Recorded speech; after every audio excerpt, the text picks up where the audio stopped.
is brought to you by Head Start Basketball. The biggest analytic we continue to look at is just paint touches. The points per possession just goes up astronomically when the ball gets to the paint versus not. And that's something that we track, and that's something where a lot of our schemes defensively are built on, okay, how do we limit paint touches? And then vice versa, offensively, how do we generate paint touches?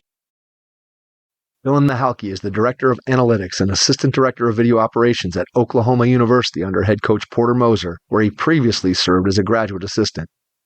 Prior to joining the Sooners, Mihalke spent 3 seasons as a student manager for the men's basketball team at the University of Iowa under head coach Fran McCaffery. Take some notes as you listen to this episode with Dylan Mihalke, Director of Analytics and Assistant Director of Video Operations at Oklahoma University. Hey Hoopheads, find the shooting machine that meets your team's exact training needs this holiday season with Dr. Dish Basketball's December end-of-year super sale. Shop now until December 29th to unlock their biggest deal ever. Buy 1 Dr. Dish, get 1 free. Learn more at drdishbasketball.com and follow their incredible content at Dr. Dish B-Ball on Twitter, Instagram, Facebook, and YouTube. Mention the Hoopheads podcast and save an extra $300 on the Dr. Dish Rebel, All-Star, and CT models. Those are some great deals, Hoopheads. Get your Dr. Dish shooting machine today. Hi, this is Dave Hickson, Basketball Hall of Famer and former men's basketball head coach at Amherst College, and you're listening to the Hoopheads podcast. Prepare like the pros with the all-new Fast Draw and Fast Scout. Fast Draw has been the #1 play diagramming software for coaches for years. You'll quickly see why Fast Model Sports has the most compelling and intuitive basketball software out there. For a limited time, Fast Model is offering Hoopheads listeners 15% off Fast Draw and Fast Scout. Just use the code HHP15 at checkout to grab your discount, and you'll be on your way to more efficient game prep and improved communication with your team. Fast Model also has new coaching content every week on its blog, plus play and drill diagrams on its Playbank. Check out the links in the show notes for more. Fast Model Sports is the best in basketball. Hello and welcome to the Hoopheads podcast. It's Mike Klinzing here with my co-host Jason Sunkle tonight, and we are pleased to be joined for the second time by Dylan Mihalke, men's basketball director of video operations and analytics at the University of Oklahoma. Dylan, welcome back. Thanks, guys. Appreciate you guys having me on again. Absolutely. We are thrilled to have you on for our second time. Put you in I don't know if it's as exclusive of a club as it used to be, but certainly we haven't had that many people on twice. So welcome back. We're excited to be able to talk to you and just kind of get an update on where you are in your career.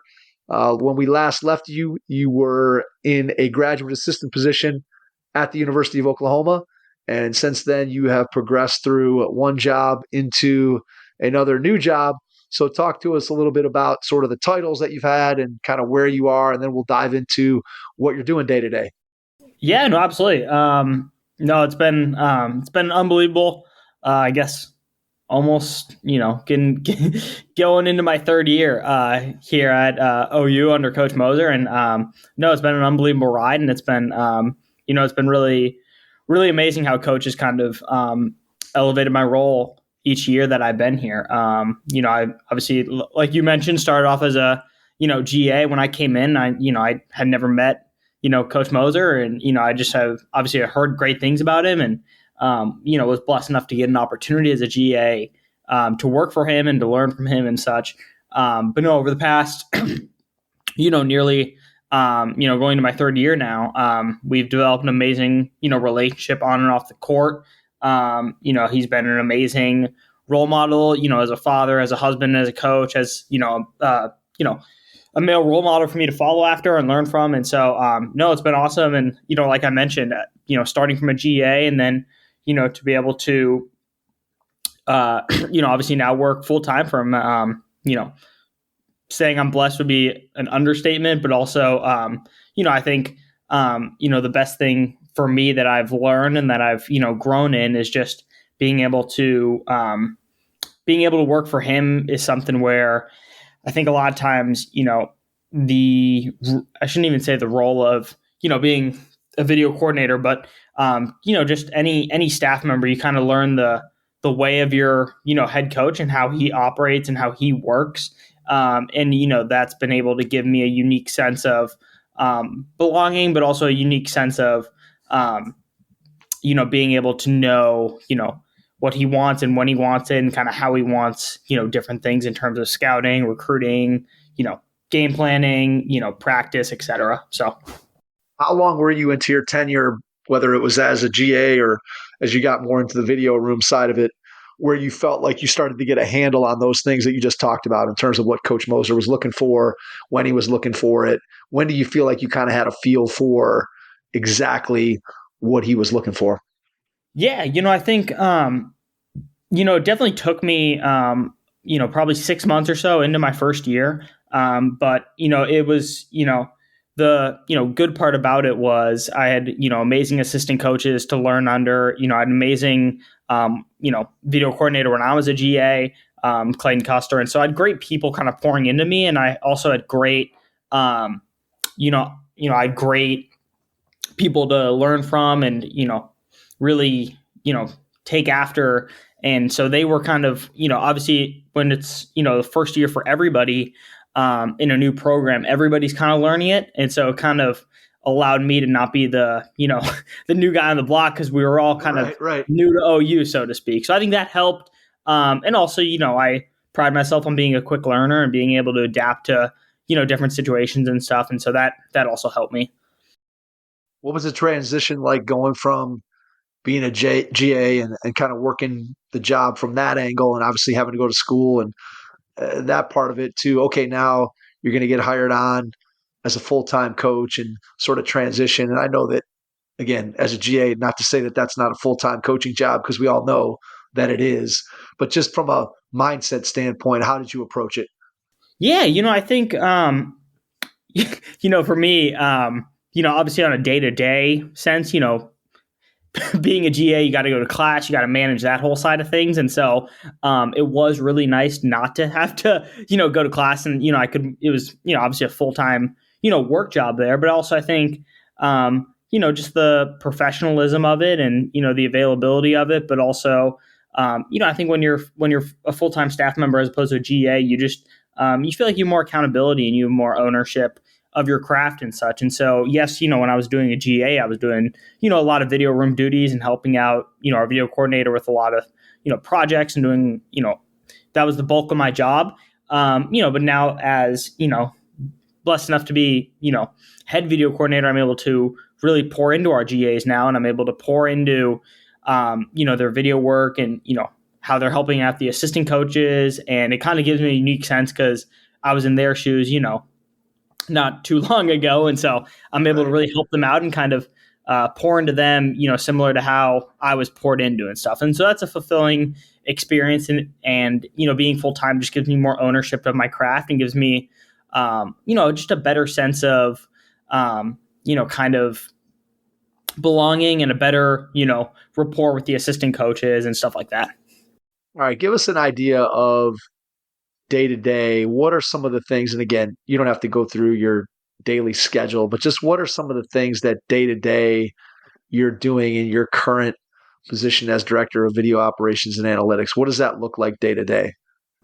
Yeah, I think for me, obviously every day is different, whether you're in the off season or in the preseason or now, in regular season. But I think, for me, a lot of, the day just starts with, getting on the same page with the assistant coaches. If they need anything video wise for their scouts, I'm pretty heavily involved with every single scout, whether that's offense, defense, personnel, special teams, all of that. I'm pretty heavily involved in every part of the scout because, every part of it has to do with video or analytics in some way. And so, no, it's just getting on the page with, getting on the same page as all the assistant coaches and, the scout coach for each game. And then, ultimately just getting, making sure, all the assistants are, through video speaking the same language to coach and stuff, because you don't want any disconnect between, the offense and the defense, and you just kind of want to make sure everything's synced up. And, the one thing that, has been really, really a blessing for me is, throughout my 3 years here at OU, we've had, some of our assistants, have really good job opportunities to go off to, head coaching jobs, et cetera. And so we've had some staff turnover. And it's been, a blessing for me because I've been able to work with a diverse array of just tremendous, tremendous people. But also I've been able to, now being, one of the people who've been here the longest under coach, I'm able to really help everybody make sure the terminology is on the same page. This we call something different than another program might call it, or, whatever. And, show them, okay, this is how we do scouts. This is how, coach likes his practice plans to be formatted. This is how he likes his, scouting routine, et cetera. And so, it's kind of been a blessing in disguise for me as I'm able to, obviously I came from being, a GA, the new kid on the block, to now, I'm one of the more experienced people in the program, especially KG veteran. Exactly. I was going to say, Nice. Don't look like it all the time. But no, somehow I'm the veteran around here now. But no, it's been, like I said, that's been a blessing. And, to be honest with you, it's made me even more valuable to a lot of our assistant coaches. So that's really helped me.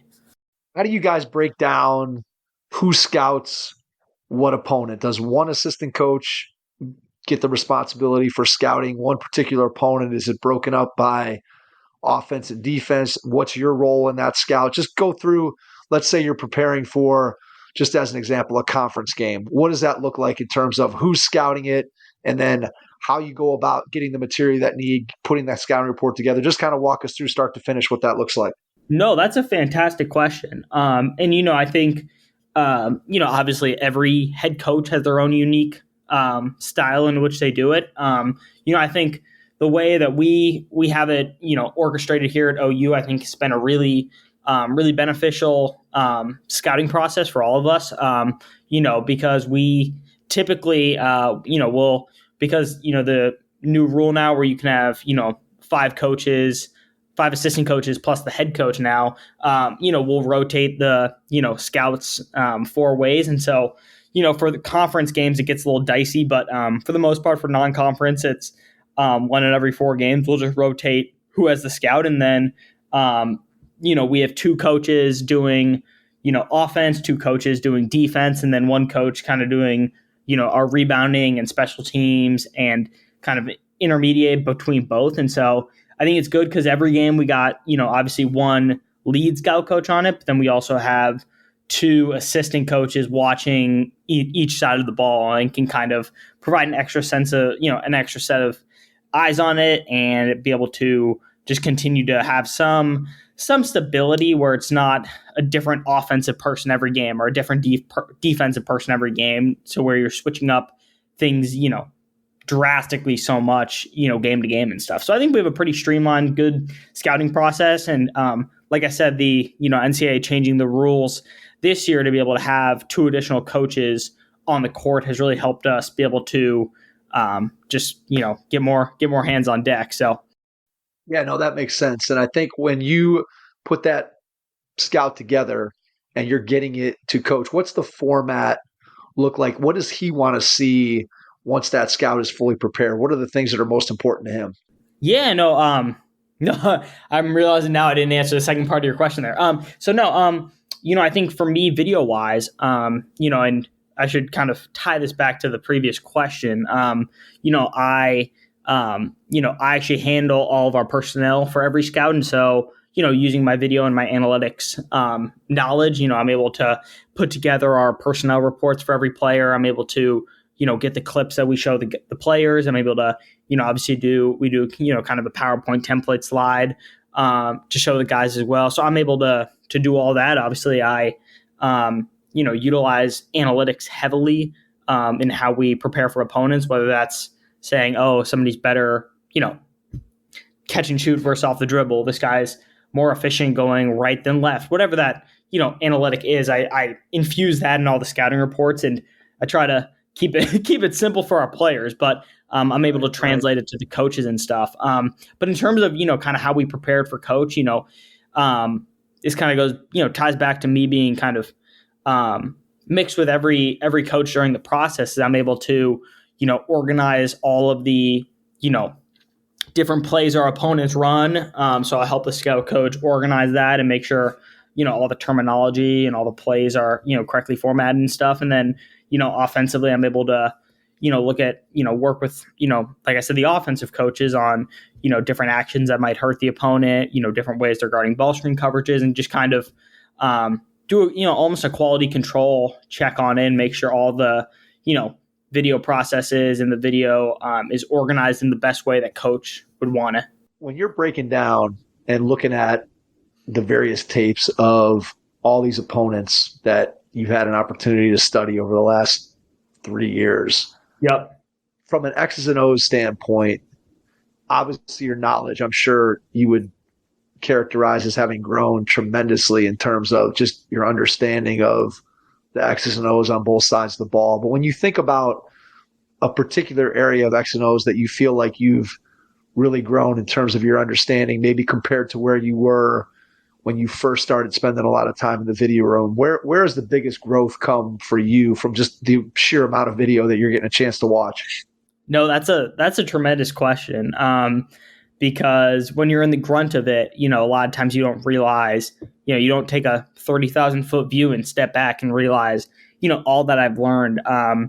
But, kind of on a, macro level, the biggest thing that I've learned in, 3 years here at OU, and then even before, doing a lot of video work at the University of Iowa as a manager, is just, I know it somewhat goes without saying, but I don't think it's as obvious to people who don't study it as in depth as I or other people do. It's just there's really not one way to win in college basketball. I feel like there are so many diverse teams with so many unique skill sets, schemes, whatever you want to say, that have success. Some teams force don't let you shoot a lot of threes and they have success. Some teams let you shoot a lot of threes, but they contest them all and they still have success. Some teams run, super fast. Some teams play super slow. Some teams run a heavy post-up offense. Some teams run a heavy ball screen offense. Whatever that is,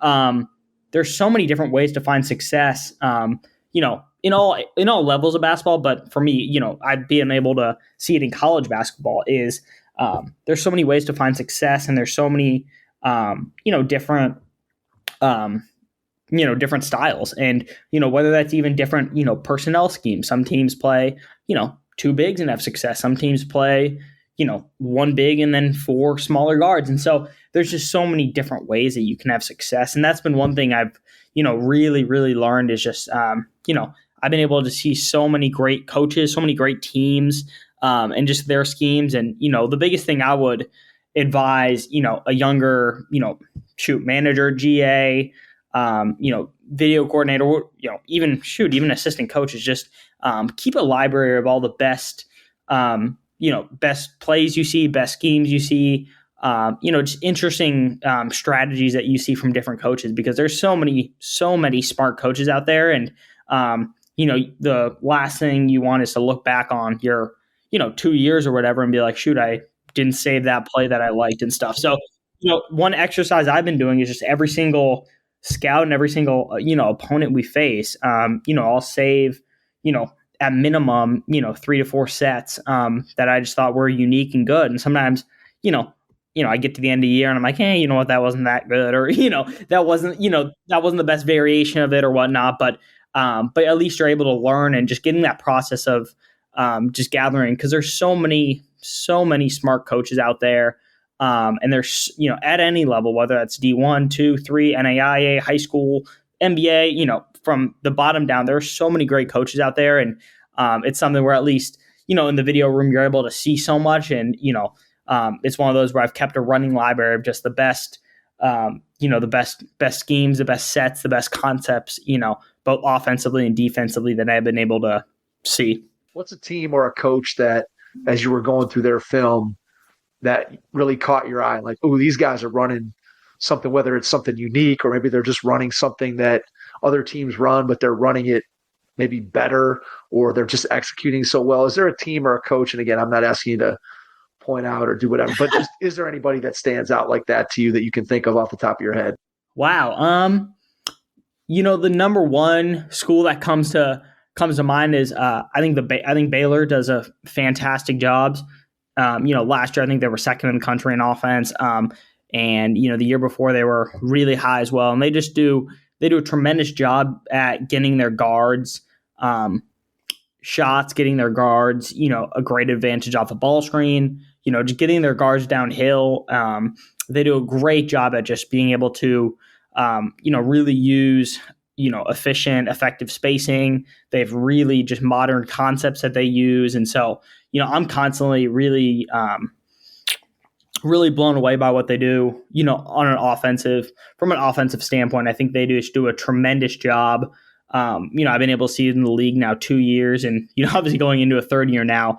And they do a tremendous job, like I said, getting their guard shots, but also just having really modern schemes in pick and roll. I think, I think a lot of times people think of, great strategies as offensively, but, defensively, I think Iowa State's got one of the best defensive schemes that I've been able to see. Is just, it's interesting. They, analytically, they're, very, I'll say weird for lack of a better term, but they're a very analytically weird team to where they'll let you shoot a lot of threes.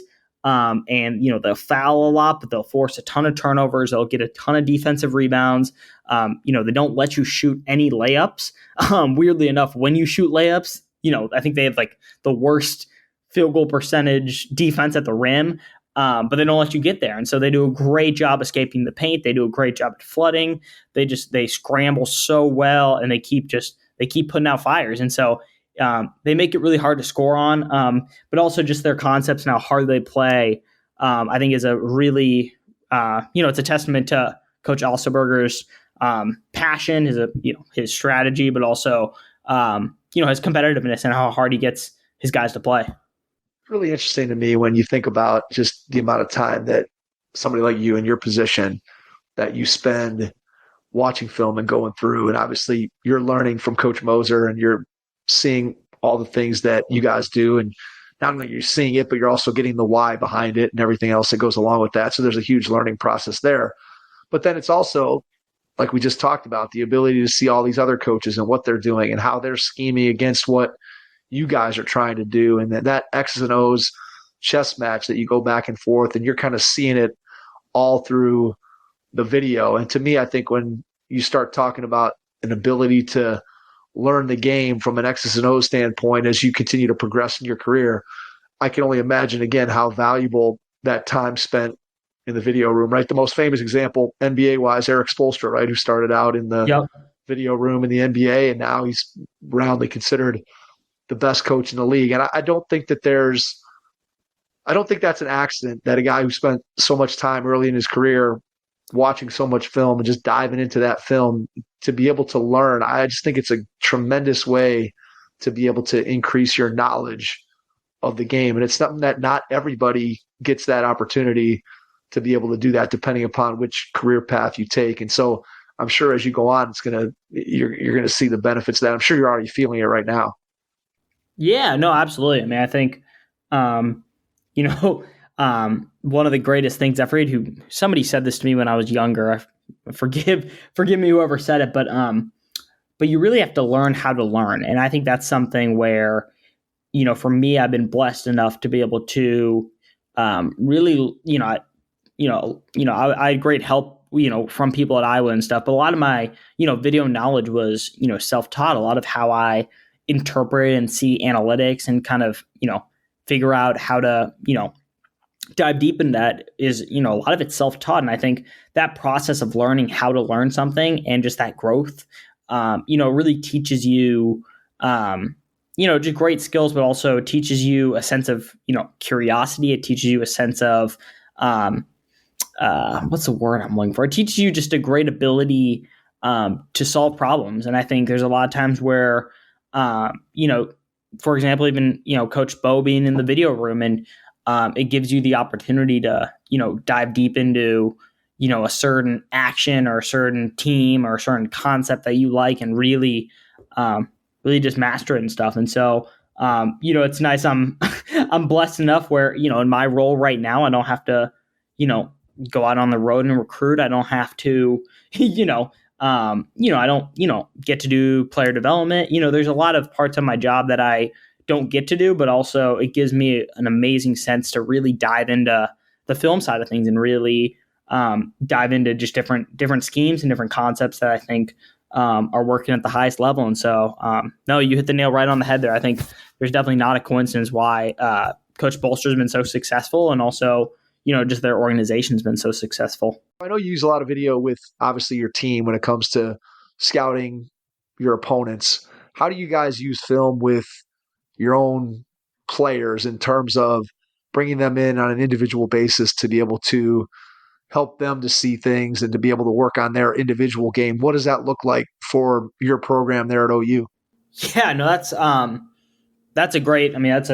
unbelievable question, because that's one of the many things that I think Coach Moser does so well is he is always so intentional about the process of getting better. Every single, 95% of the days before practice, we do our get better session. And so that's, normally 10 to 15 clips from the practice the day before, or 2 days before, whatever that is, from our last practice. And we just, that's just a good solid 30 minutes of just teaching. And so, that's him, teaching our new transfers or freshmen, what a ice defense looks like, teaching them this is how we set up catches, this is how we run a play, this is how we, do little things on the basketball court. And he's so, Coach Moser says he's so consumed about the little things and the details. He's such a detail-oriented coach. And it's one of the many things that makes him just truly elite is how he's so consumed with the details. And, those get better sessions are really all about him teaching. And, our guys love them because they feel like they're getting, poured into on such an individual level, but also collectively it makes us better as a team. So that's most days before practice we'll do that. And then, in terms of kind of different other individual things, I'll pull at least, 5 to 10 clips every day for each one of our players. And, I'll, either give them to, one of our assistants to watch with them, or, I'll, send it to them myself and just kind of, make a couple notes and such. But I'm always sending our guys film. I'm always sending them, NBA guys to look at, or, just different ways to get better. And I think that's something where, all of our players just love basketball so much. And that's an easy and a really, rewarding way that I can just pour into their basketball lives. And it also just creates a great conversation, starting point for me as well with them. So we use a lot of film, like I said, on a team, but also individual level, to help self-scout, but also just to, help individual players with, their offensive or defensive game, and just kind of, helping them just to continue to get better every single day. What does the analysis of the practice film look like from one day to the next? Does that start with you breaking it down? Is that the entire staff going through the entire practice together? What is it? Just how do you guys divvy up the workload of going through the practice, and what does that look like in terms of the responsibilities of each staff member to make sure that you're going through the previous day's practice film to get what you need out of that to be prepared for the next practice? Yeah, no, absolutely. A lot of times after practice, we'll go up to the office and watch it as a staff, and just kind of talk through different things when it's fresh on our mind. And then, I'll make sure, all the assistants have practice on their computers, that they can all go home and, watch practice and, break it down, and, break down, if one of our coaches really focuses on, the zone and our press D, he'll watch that. If, one of our coaches really focuses on our offense, he'll kind of have an eye for that. And we'll kind of break it down that way. And, and then obviously, we'll all come back together the next morning with some more clips, for review and such. And then obviously Coach Moser will most of the time, work with me on just kind of, what 10, 15 clips we want to show the guys that next day before practice. And then one other thing that I've done, here at OU is I actually manually stat all of our practices through video. And so obviously through sports code, we'll, all have different labels for every action that we do and every play type. So, if it's a, Milos Uzan, ball screen where he scored from the right, the right short corner, all that tagged. So where if, in 2 weeks, we want to look back and say, how did Los score out of ball screens the last 2 weeks? I can pull up all the clips in the snap of the fingers, or all the times where our big man got a roll, basket off a roll at the rim. I can just have all those already database. So, I chart post feeds, I chart post, obviously post ups, I chart, ball screens, off ball screens, transition, paint touches, hockey assists, there's deflections. There's so many different things that I chart through video. And so that really helps me be able to be like, okay, let me go back and show our point guard all of his assists and turnovers and paint touches from last week. It's an easy way for me to pick out individualized clips, or for example, even like if I want to, if one of our guys, is in a shooting slump and I want to send him all of his made threes from practice, a month ago or 2 weeks ago, whatever, I can, pull those up in the snap of a fingers and really be able to dive deep into that. And that also helps me just as I watch it, be able to look for different insights and stuff. So yeah, it's kind of how our post-practice, video breakdown goes. Whenever I hear these stories of all this statistical analysis and ability to go back and videotape practice, I always compare and contrast, Dylan, this with my own experience as a player. So I'm old. I was there playing college basketball from 1988 to 1992. So to my knowledge, I don't know if we ever filmed the practice. We may have filmed some of our our team scrimmages, but I don't remember us ever filming practice. And I remember going through and there'd be things that would happen in practice and you'd be like, I wonder about that, or I wonder, like, I didn't foul that guy or this, or, and it's like all that stuff was kind of just kind of lost to history. And then I think about just, again, the level of detail that you're describing, that you're talking about, which, again, I know that what you guys are doing at Oklahoma is similar to what most Division I schools across the country now are doing, similar things in terms of filming practice and just the level and paying attention to detail and all that stuff. And I just think that the ability to, one, learn from that is tremendous. And then I guess the second part of it is I think of it as a player. One of the things that, and I don't know if it's good or bad, but there's something to be said for when you're in practice that, again, going back to my era where practice kind of disappeared and there wasn't all the statistical proof of, hey, this guy is this and this guy is that and this is what's happening. And it was more sort of that old school, right? It's the difference between like the old school scout and the new school scout. Like the old school scout's like, I watch this guy and he can play. And the new school scout is, well, I've got reasons why, and I've got stats to back it up and this and that. And so I just wondered, do you ever get feedback from players? And again, they don't necessarily even know the difference between the way they are functioning in the game, the way somebody did 20 or 30 years ago. But just, it feels like, man, when you're playing in the game and you have the statistics and there's, I don't want to say pressure there, but there's obviously pressure there when you're playing in games. And then to have like every single moment of every single practice tracked, like just, this is just me speaking. I'm not sure I would have loved that as a player. Now, maybe I would have, because maybe the stats would have showed that, I was doing the things that I was supposed to do and it all would have panned out. But I still feel like it would maybe add just a certain degree of pressure with players. Is that a discussion that anybody ever has, or do you guys talk about, or is it just something that it is what it is and nobody even really thinks about it? Yeah. No, that's a great thought. A great, point that you bring up, because, I don't know how other programs do it. We don't really, typically we don't show our players stats from practice. I know some programs do, we just don't, because we don't want them either, thinking too high, thinking too low and stuff. And, for generally, and you know this from playing, but, generally, players know I'm shooting the ball well. I'm not shooting the ball great. I'm scoring a lot. I'm not scoring a lot. So, I think genuinely players kind of know that. Occasionally with some of our players individually, I'll text them their stats just to give them an extra vote of confidence. But no, I mean, most of our statistics and, individual, stats like that in practice are more just for us as a staff to review and just kind of, assist in making personnel decisions and assist in, player development and, kind of assist in other aspects of the program.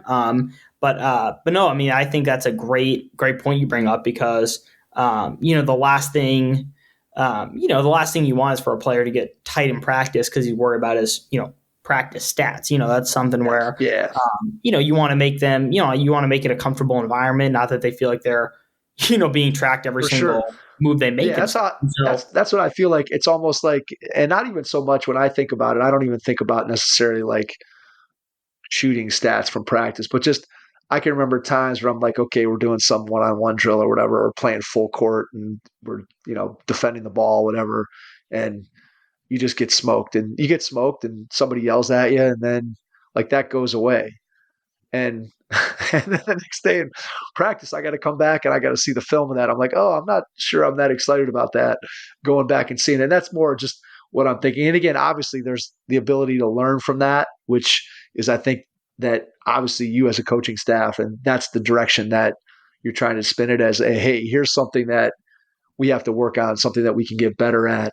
And it's just interesting though, for me, again, because I didn't experience any of that to think about what you guys have at your disposal as coaches in terms of the video and the analytics, and then what players as a result have at their fingertips to be able to use and to be able to see. And, just you talking about, hey, I'm sending guys video every single day. Like, I think the only video I ever watched while I was playing was when we were watching it as a team. And of course we had VCRs and we're hitting the button and trying to get to the right play and all this stuff. And, obviously somebody who was in your position was spending a lot of time running the FedEx and mailing tapes and meeting dudes to trade video and all this stuff. And clearly now that everything can be done digitally, it's just a different era. But it's interesting to me just to think about the compare and contrast to, throw a player from my era into today's Division I basketball world and kind of see what that would feel like, and vice versa, to throw one of your guys into the era in the late 80s, early 90s, and just kind of see what the comparison would be like. That would be an interesting study to kind of get the psychological effects of both sides going different directions, if that makes any sense. I think it'd be kind of cool. No, you're 100% right. And, this is kind of a larger scale discussion, but just, even in my 6 years that I've been in, blessed enough to work in college basketball, I've seen the rise of, technology, the rise of analytics, the rise in the, just growing innovation of video products, video software, and just that, go to a whole new level. And that's just in 6 years, let alone in, 12, 25, whatever. And so no, I mean, I think obviously as technology's grown, I think, the game of basketball has, grown as well, both in strategy, but also in how we best use video, how we best use analytics, how we best use technology, and all the above. And so, no, I think all that you said is, so true. And, it's also, I think it's one of the parts of my job that I'm most, most grateful for is just, Coach Moser is a very young 55, but, he looks back on when he was playing, looked back on when he first got his, first assistant coaching job and even first head coaching job, and just how different the game was, not just in the game of basketball, but everything surrounding the game of basketball from a scouting and analytics, a video perspective and stuff. And, he would tell me stories about, he would ask, hey, can we get that game from, 20 minutes ago and, 3 time zones away. And I'm like, yeah, coach, I can get that for you by, the next 10 minutes. And, Right. or whatever. And he's like, I used to have to go mail a VCR or, Exactly, he'll tell me these stories and stuff. Yeah. And no, it's truly amazing how much, obviously technology is involved, on a world view, but also, specific to the game of basketball, how much, it's grown specifically in the game of basketball. Yeah, no question. I mean, the capability that these different services have today to be able to pull things out and to be able to be as specific and, as you said, define those certain actions with certain players and to be able to then instantaneously pull all those clips together, especially for somebody like yourself who, again, knows how to operate those systems and knows how to make them work and sing, for lack of a better way of saying it, and get the information out of there that you want and that you need. When you think about the analytics side of the game, and maybe not necessarily specific to your team, but just from an analytics standpoint, what are some trends that you're seeing kind of across the college basketball landscape in the last couple of years, analytics wise? What are some things that people are talking about or things that you're paying attention to? Wow, that's a great question. I think, I think the biggest, a lot of the biggest trends, that I've seen lately, is just the, and it's not necessarily even from a game to game or a, season to season,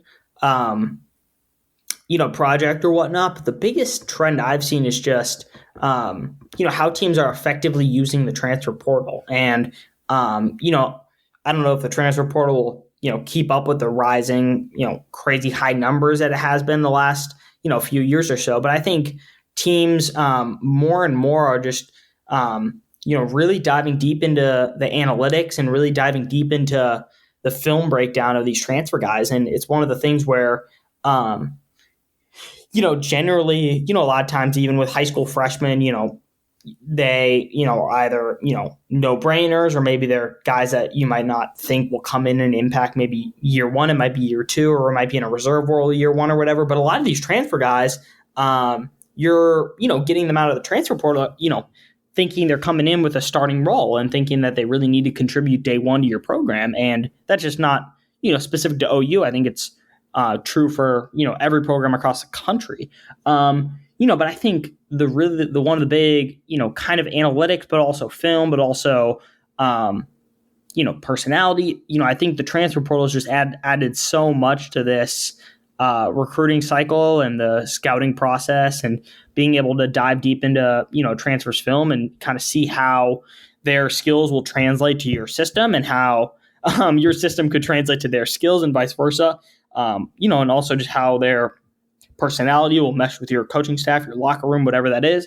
And then also the even bigger, trick of it is, okay, this guy put up great numbers at a, mid-major or whatever. How is that going to, transfer over to the high major level? And can they, go from being a starter on that team to a role player on this team, or vice versa? And so I think just the analytics behind the transfer portal has been something that fascinates me. Just the, it's almost like, being a, NBA GM, to be honest with you, is just seeing how this free agent will, come in and impact your team, positive or negative, how their skills can, blend in with your team, and how, and just kind of being able to really, really sit down and dive deep into the tape and see what works across levels and what might not work. And that's been something just analytic wise that I've been really, really fascinated on. And just, I've been really trying to study the biggest analytic factors that I think are going to best determine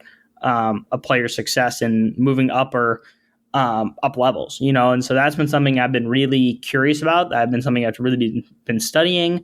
I've gone back to previous years of the transfer portal and just kind of seen, okay, this, 3-point shooting really translates between any level of college basketball. Rebounding really translates, or but for example, assist to turnover ratio doesn't normally translate when the speed, the length, the athleticism goes up a level. Just kind of analyzing different factors into that has been something that's really sparked sparked my curiosity, but also has been something I think has really, I've been trying to bring more and more to our staff, is just being able to figure out and kind of solve this whole transfer puzzle. Your first impression is everything when applying for a new coaching job. A professional coaching portfolio is the tool that highlights your coaching achievements and philosophies, and most of all, helps separate you and your abilities from the other applicants. The Coaching Portfolio Guide is an instructional, membership-based website that helps you develop a personalized portfolio. Each section of the Portfolio Guide provides detailed instructions on how to organize your portfolio in a professional manner. The guide also provides sample documents for each section of your portfolio that you can copy, modify, and add to your personal portfolio. As a Hoopheads Pod listener, you can get your Coaching Portfolio Guide for just $25. Visit coachingportfolioguide.com/hoopheads to learn more. Is there anything specific to your program at OU that you've noticed with the transfer guys that you brought in that is a marker of their ability to play at your level? Is there anything that stands out? I don't want you to give away secrets, but is there No. I think is there one or two things that you could say, okay, we know when we see this, we know this guy is going to have a pretty good chance of success. Obviously, there's not a huge long track record, but just what are you seeing so far? The biggest example that comes to mind is we have this one guy on our team named Latrey Darthard, who's a fifth-year senior, grad transfer. This is last year. Came from Utah Valley, was coached by Mark Madsen there, and I remember I went into his analytics, and I saw that that Utah Valley was just an unbelievable defensive team when he was on the court, and when he went off the court, their just defensive numbers just almost plummeted. And I kind of was like, that's interesting. Let me dive more into that. And last year they gave up 0.9 points per possession when he was on the court, and then when he was off the court they gave up 1.07 points per possession, and so just a super stark difference. And I immediately was like, why is that? Is there something he's doing? That's not a coincidence. And so I dove into the tape. They played a litany of high major teams last year. They won a lot of games against high major teams last year, and I was just able to see that he guarded the best offensive player every game. He, hit 36% of his threes on high volume. He shot 89% from the foul line, and just there were different barometers, different key factors that I saw that said, I think that can, translate up a level and really help us in a positive winning situation. Now, does that mean he's going to average, 14 points a game here like he did at Utah Valley? Maybe, probably not. But does that mean he will keep up the same efficiency and keep up with the same, defensive leverage and keep up with the same, ability to, guard the ball at this level and play off-ball defense and take charges? Yeah. And so that's just one example that I just think, I was able to clearly see different translatable factors that I think could, really be scalable to a higher level. So that's kind of the way that you guys utilize analytics with the transfer portal. What do you guys do in terms of just looking at how you guys perform in a given game? What are some of the metrics that you guys look at that you feel are most important that lead to you guys winning? Obviously, at this point when we're recording, you've only played one game this season, so we're talking about previous seasons. How does what you do from an analytics standpoint impact winning and losing? What are some of the things you're looking at? Yeah, no, that's a tremendous question. That's something we constantly talk about as a program, is just what are the biggest factors for us winning games. And that might be different for every head coach, and that might be different for every program across the country.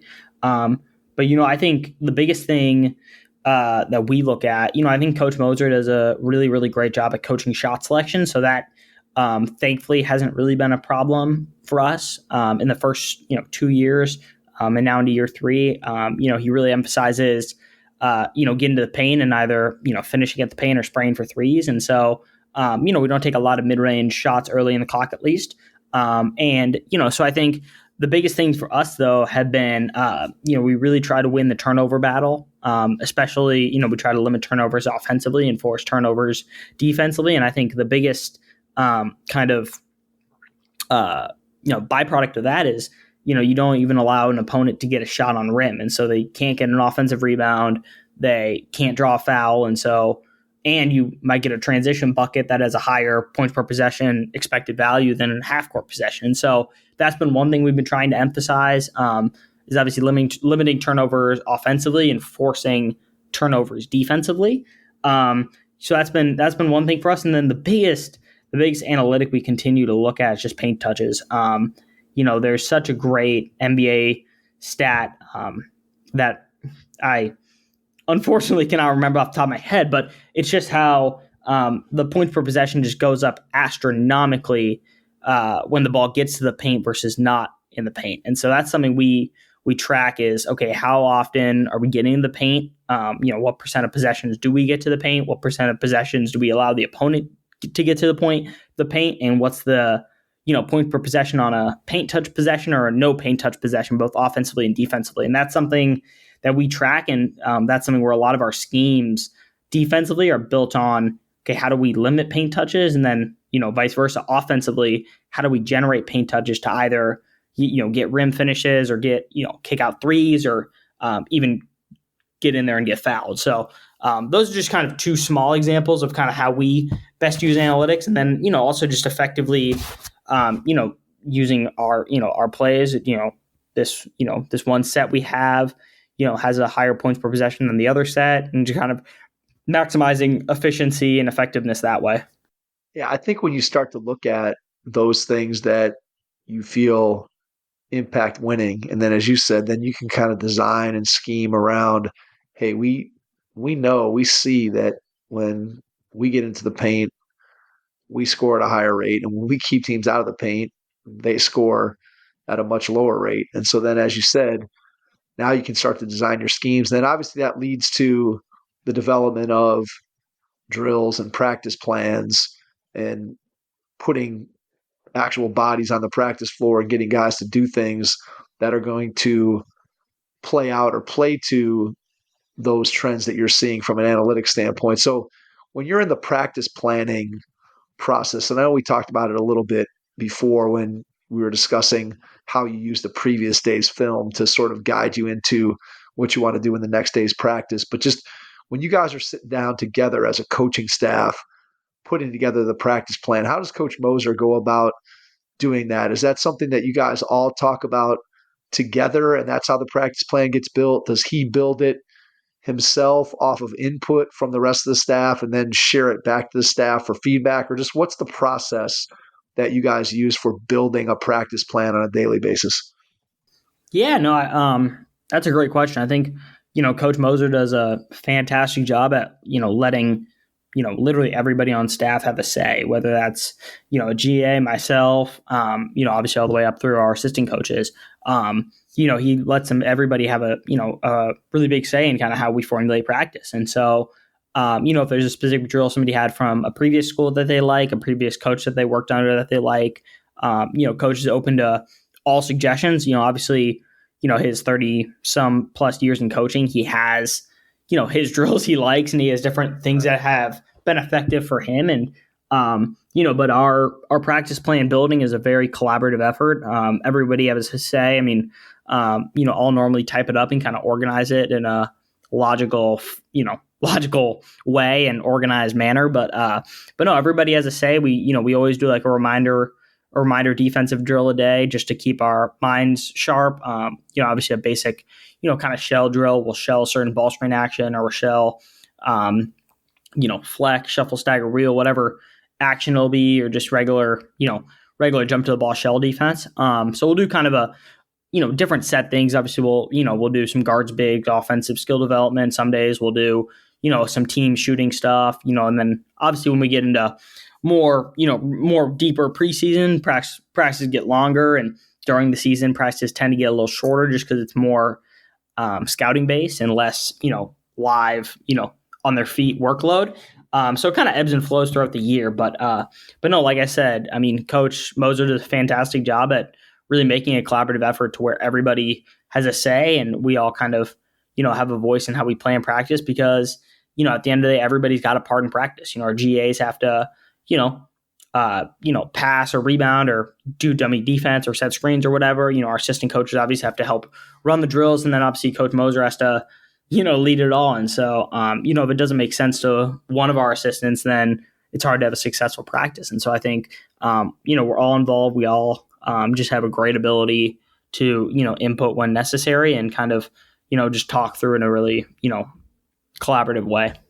Makes sense. All right. So that's a practice planning process. Tell me a little bit about what your game day looks like in your role and kind of how you as a staff get the team prepared and then kind of your role in that on a game day. Yeah. It's funny. We have a game day tomorrow. So I'm kind of mentally thinking through this the night before, which is great. But no, we'll do like a shoot around, 5 hours before the game.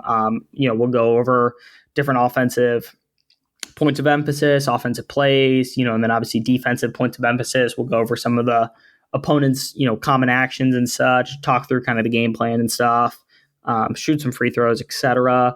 Then obviously, do a pregame meal and stuff. And then, when we come back, for the actual game, it's all business. We'll have, obviously warm-ups out on the court and such, but, we'll have the guys come into the locker room and give a little personnel overview, some offense, some defensive notes and such. And then, physically during the game, this year they actually approved for our league video on the bench. And so I'm able to be on the bench with a computer with a live feed to the game. And so I'm able to help out our assistants and be able to talk to them about how they got us on this play or how they're guarding this certain play and stuff. So I'm able to, help both our offensive and defensive coaches, just gain little advantages here and there. And then I'm also responsible for the matchups coming out of a timeout. So I'll, look who we have in the game, look who the opponents have on game and kind of just match up our guys as they head out on the court and stuff. So yeah, from that perspective, I think we have a really great scouting process. We have a really good, way about how we do game days and stuff. And just, the game days, almost the final act and stuff. And, our shoot around is just kind of a good dress rehearsal into, kind of what we're trying to get in the game from the scout. It's nice to be able to have that video capability right there on the bench, which, as you said, is something new to be able to pull off. So when guys come off the floor, are you having them sit down right next to you and show them, hey, here, let's look at this? Are you more doing it with the coaching staff? How do you see it more being useful with working with individual guys, or is it more useful for you as a staff to be looking at things that you see? Just more useful with the staff for right now. Just kind of how the court's set up and stuff like that, and how our bench is set up. It's more easier just to use it with the staff for now. But our assistants will show, some of our guys some individual clips at halftime and stuff, and different things like that. But no, we don't really, I try not to overwhelm, the players with too much during the game because, a lot of times the players can, our guys are smart enough to know, okay, I wasn't in on that ball screen, or I wasn't plugging that hole, or I wasn't tagging the roll, or whatever it is. And so we kind of save that for after the game and just kind of for film review overall. Gotcha. Yeah, that makes a lot of sense. How soon after the game, when you guys get back in the locker room, regardless of one loss, how quickly are you diving into that video immediately after the post-game talk and players are getting the shower? Are you already into the video at that point? Yeah, no, pretty much. Just, I'm either into the video from that game or trying to prepare for our next opponent and stuff. So yeah, no, it's a pretty late night on game days because you're either doing review of your own game or you're trying to get ahead for the next scout and stuff. But normally, the scout coach who has the game will really dive deep into that film and do a, really intense self scout because his next scout won't be for another, 4 games or whatnot. So no, a lot of times though, it's, from my position, I really got to work ahead. And, I'm trying to be better at this year. But, a lot of times it's, I don't get to do as much self-scout work as I would like because I'm already on the next opponent. So, Right. I got you. You have a game day superstition? oh gosh. No, to be honest, it's How actually, about game day tradition, something that you do every time, every day. no, Maybe you're not like, it's, I used to have to wear the same shoes every game, and then okay. Then that kind of ran its course. Then your budget increased, and you were able to get a second pair of shoes. Is that what you're talking about? Right. I was gonna say. Then it increased a little bit, but no, it's weird. I like no matter whether I was I was a manager or my position now, I always would get anxious 3 hours before the game, and then once it would start to hit warm ups and stuff, it would all go away. But it would be like 3 to 4 hours and stuff. So I would almost never eat pregame meal just because I couldn't eat. I couldn't feel the need to eat. And then after the game, though, I'd just always be starving. And so I would eat a lot after the game, just not much before the game, just because of nerves and stuff. But no, that's the only real superstition, that I've got. But yeah, I'm sure. Anybody in the program have one that you are aware of? Not that I'm aware of. No. Yeah, one of our former assistants, David Patrick, he always would brush his teeth the minute before we'd walk out on the court. So that's a good one. That was one he had that I will remember. But no, it's funny because every year I go into the year being I don't really have a superstition, and then I'll do one thing before one win, and it'll work, and then of course it'll have to be that thing that won the game, and so that will continue. So I'm sure there will be one that will come up mid-year though. So. That's fun. That's funny. It's funny how, again, you just kind of get, whether you call it a superstition or you call it a routine or something that you feel like just makes you comfortable that you have to do. I think we all kind of have some of those. It kind of depends on how you define it, right? How you define it. So, all right. So as you look ahead to the remainder of this season and kind of where you guys are at, where you're at in your career, what are you most looking forward to over the course of this season?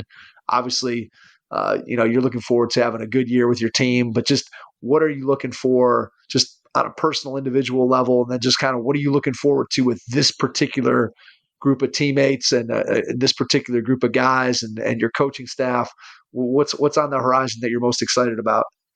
Yeah. I'll answer the first part of that first, because a lot of times, and it's for a good reason, because you're caught up in the team, you're caught up in the group. And obviously team success comes for all of our players and our coaches. Team success comes before any of us can get any individual success and stuff. And so, but no, I think I need to definitely take more time and kind of not get so caught up in just the team and the next game mentality to be able to, just realize personal, growth, whether that's, even out of basketball. You feel like, you can grow as a person and grow as a learner and grow as a, for me as a Christian, in every season of, life and in every literal basketball season. And so, I think for me, just continuing to realize my personal growth, but also, one thing I think, is just to really, dive deep into the relationships with the players, with the other coaches and such, because, obviously you remember the wins and the losses, and it's, at the end of the day, it's, it's a business of W's and L's, but just the people along with you for the ride, I think, is so special. And that's been something where, I look back and I just remember all the great people I've worked with, in my short career in basketball and stuff. And so just enjoying the people, enjoying the relationships, enjoying the, kind of stopping and smelling the roses instead of always being consumed with the next game, and just, stopping and realizing the people I'm working with, the players I'm getting to serve, the time we have together, on planes, on buses, and hotels and tournaments, because at the end of the day, we're spending Thanksgiving together. We're spending, a lot of Christmas break together. We're spending New Year's together. We're spending, my birthday falls, on a game day this year. So there's so many parts of life where you're spending with these people and so much time that you're sacrificing with these people that just enjoying their presence and enjoying kind of, what they're pouring into you, I think is something where, this year I want to do a better job at stopping and smelling the roses and really taking that to heart. And then from a team perspective, I think, before even any of the, make the NCAA tournament, win the league, make the Sweet 16, whatever those goals will all come. I'm looking forward to this group that we got this year really just gelling together. I think we got a group of really competitive guys. I think we got a group of just amazing culture guys. We got a group of, super caring guys who really genuinely love one another and, genuinely love being coached and, being improved. And, after the game, they'll all text me and say, "Hey, can you send me five to 10 clips from today? I want to see this, or can you help me with this? Or do you have a clip that can you send me this play that we ran and stuff?" And so, I think we have a really great group, like I said, and just being able to see them gel. And, one of the things, I know I'm going a little long-winded on this, but one of the things I love most about basketball is just it brings people from such unique, diverse backgrounds together. And it makes them have, one common goal, one common cause that they're all fighting for. And I think from our, coaches to our players and stuff, we all come from such unique, diverse, different backgrounds and, and such. And, just the act of, even if it's for one season, 6 months or, 9 months, whatever, and just everybody coming together for one common goal. I think that's something that's so special about this game and something I've grown to love so much about this game.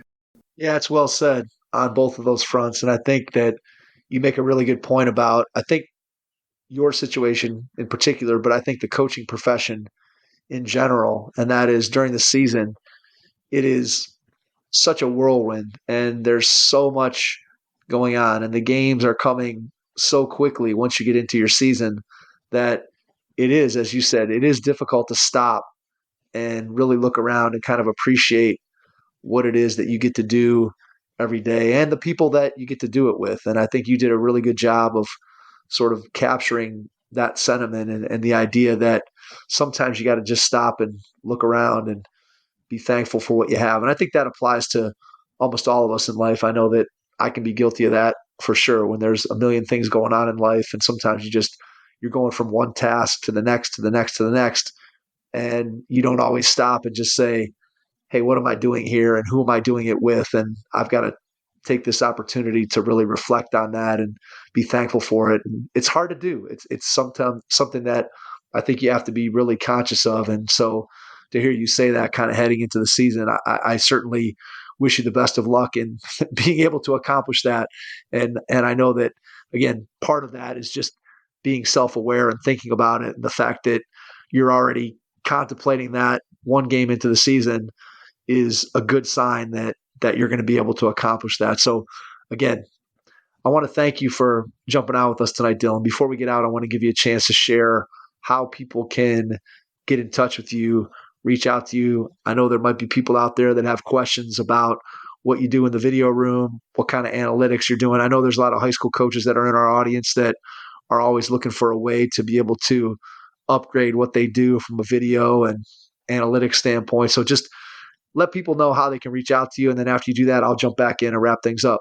Yeah, no, absolutely. Like, you kind of touched on, I would love to, connect with anybody who's willing to just learn more about video analytics, college basketball as a whole. And then the other thing I really want to, pride myself on is, being a former manager and kind of getting to where I'm at now. I really want to help and pour into other managers, other GAs who really do want to pursue being in a video room and pursue the video and analytics path and stuff. So my Twitter is just DMIHALKE. That's just my first initial and my last name. And that's just the best way to reach out for me. To me, if you have any questions at all about my job, what I do on a day-to-day basis, or just want to, talk about basketball, the profession, life, whatever it is. And then, I also got Instagram, Dylan Mihalke, DYLANMIHALKE. And that's the best way to get in touch with me. And if you have any questions at all, I'd love to connect and get to know you. And obviously, I would love to help in any way I can. Dylan, cannot thank you enough for taking the time out of your schedule to jump back on with us for, again, a second time. So we really appreciate that. And I'm sure there'll be a third time at some point here in the not too distant future. But good luck to you, Coach Moser, the rest of your staff, and the Sooners of Oklahoma as you guys head into your second game of the season tomorrow night and throughout the entire season. And to everyone out there, thanks for listening, and we will catch you on our next episode. Thanks. Thanks for listening to the Hoop Heads podcast, presented by Head Start Basketball.